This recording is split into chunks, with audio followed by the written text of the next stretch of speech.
Ayan, magluto tayo ngayon ng ating ulam, ginisang gulay.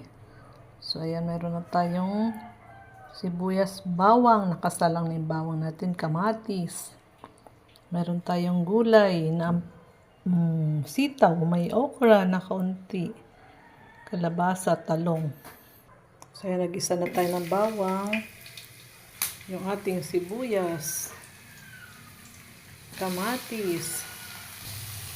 Yun na, gisa na natin yung ating ricado. Yan, lagay na natin yung ating karne na pinalambot. Yan, lagay na natin yung ating sitaw. Yan, lagay na rin natin yung talong. Yan, lagay natin yung ating sabaw kanina sa pinalambot na karne. Lagyan na ng asin. Ayan, unti lang. Yan, lagay na natin ang ating kalabasa. Ayan. And then, tatakpan natin. Ayan na yung ating ginisang gulay.